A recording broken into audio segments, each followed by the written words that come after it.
आप अपना ये पैसा, प्रॉपर्टी, ये रिश्वतदारी उठाइए और जाइए यहाँ से। रजनी आंटी, माफ कीजिएगा, पर आर्य सर आपको कोई रिश्वत देने की कोशिश नहीं कर रहे हैं। वो सिर्फ ये दिखाने की कोशिश कर रहे हैं कि नील बदल गया और वो उस पर कितना भरोसा करते हैं। आंटी, आप सिम्मू की खुशी के लिए अपनी जिद से पीछे नहीं हट सकती क्या? तू तो बीच में बोली मत। तूने जो करतूतें की है ना, तुझे बोलने का हक नहीं है। पहले तो अपने घर की मर्यादा का बेड़ा गर्क कर दिया और अब आ गई है मेरे घर की मर्यादा का बेड़ा गर्क करने। ये क्या बोल रही हैं आप? सोच समझ के बात कीजिए। क्या बोल रही है तू रजनी? जरा सोच तो तू किससे बात कर रही है? अनु भी तेरी बेटी जैसी है।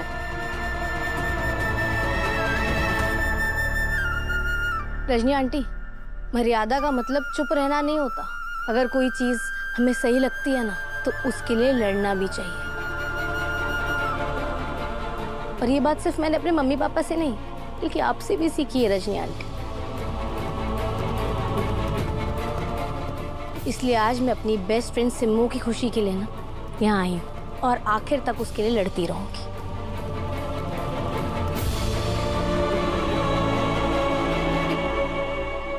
आर्या जी, आप हमें बड़े नाम और बड़े बड़े गाड़ियों से डराने की कोशिश मत कीजिए।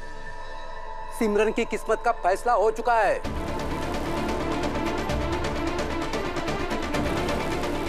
अब अच्छा होगा आप लोग जल्दी से यहाँ से निकल जाए, वरना ठीक नहीं होगा।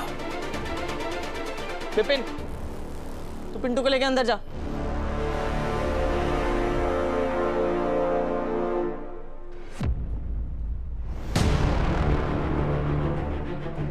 ना तो मैं आपको डरा रहा हूँ और ना ही डराने की कोशिश कर रहा हूँ, फिर भी आप डर रहे हो। इसका मतलब साफ है कि आपको पता है कि आप गलत हो, क्योंकि सही आदमी डरता नहीं है, वो अपनी जगह पर डटा रहता है।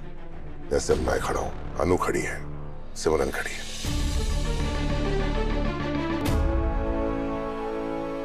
और मैं भी खड़ी हूँ अपनी बेटी के साथ, अपनी सिमरन के साथ। रजनी, तेरा क्या दिमाग खराब हो गया? क्या अमिताभ बच्चन बन के खड़ी है कि मेरे घर पे इश्क मोहब्बत नहीं चलेगा? अरे तू चांदनी चौक में है, ये चांदनी चौक है, कोई गुरुकुल वुरुकुल नहीं। यहाँ की औरतें सिर्फ एक ही बात सोचती है कि मेरी बेटी की शादी किसी ऐसे इंसान से हो जो पढ़ा लिखा हो और कमाऊ हो, और तुझे तो वो मिल रहा है। फिर तो किस बात के नखरे दिखा रही है? पुष्पा, तो मेरी बात सुन। नहीं, तू सुन। तुम सब लोग मुझे किस बात का ताना देते थे कि आर्या जी की उम्र अनु से बहुत ज्यादा है, लेकिन नील तो उसकी मैच का है। फिर किस बात के नखरे कर रही है? क्यों नहीं मान रही है तू? क्यों मौत आ रही है तुझे?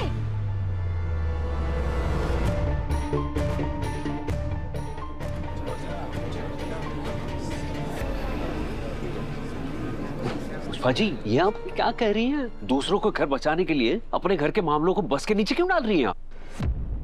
पुष्पा जी सही कह रही हैं। मैं अनु से उम्र में बड़ा हूँ, काफी बड़ा, इसलिए पूरे मोहल्ले वालों को मुझसे प्रॉब्लम है। तो नील तो इतना बड़ा नहीं, वो तो सिमरन की बराबरी का। प्लीज रजी जी मान जाइए। क्यों मान जाऊं? आपके प्रेशर में आके मान जाऊं, या मोहल्ले वालों की नजरों से बचने के लिए मान जाऊं, या फिर इसलिए मान जाऊं कि सब लोग मिलके मुझे यहाँ विलन साबित करने पे तुले? बस, बहुत ज्ञान ले लिया आप। अब आप लोग निकलो यहाँ से, नहीं तो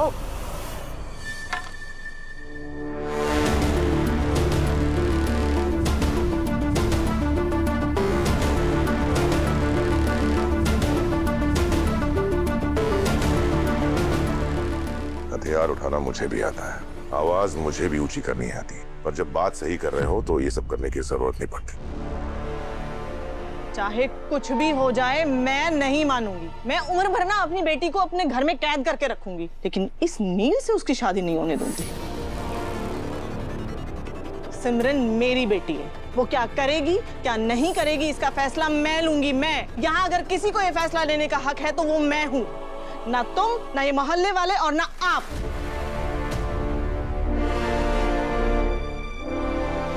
मम्मी, मम्मी प्लीज एक बार मेरी बात सुनो। चुप कर और मेरे साथ अंदर चल। चल मम्मी, चल। Aunty please, aunty.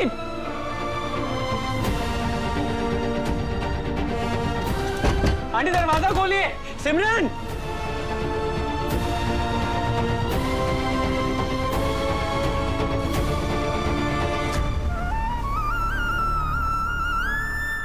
नील बेटा उठो, रो मत रो।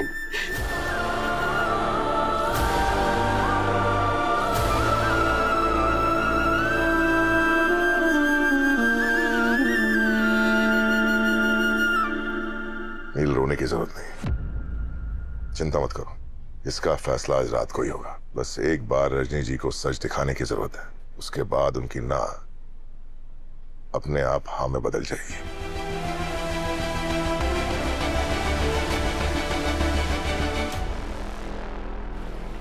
क्या जलंधर के बारे में अभी तो कुछ पता नहीं चला? तो पता लगाओ कहाँ गायब हो गया वो, वरना मैं तुम लोगों को गायब कर दूंगा, समझे? और जैसे कुछ खबर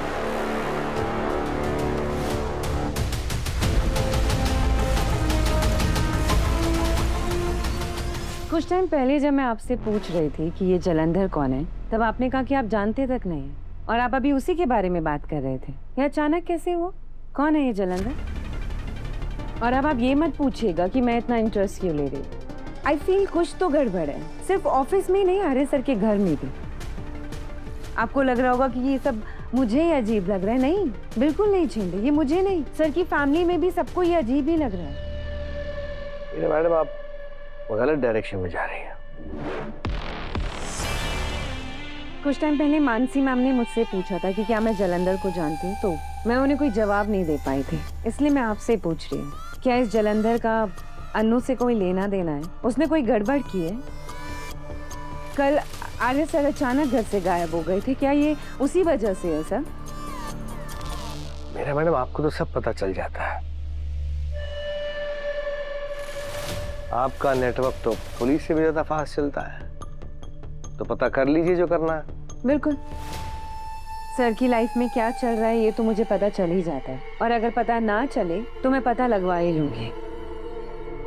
अच्छा, तो अब आप ही पता कीजिए कि ये जलंधर कौन है और कहाँ है। लेकिन मीरा मैडम, जिस आदमी के पीछे आप दौड़ रही हैं वो बहुत खतरनाक है, और अगर गलती से आपका उसके साथ पाला पड़ गया तो वो आपके लिए भी खतरनाक हो सकता है।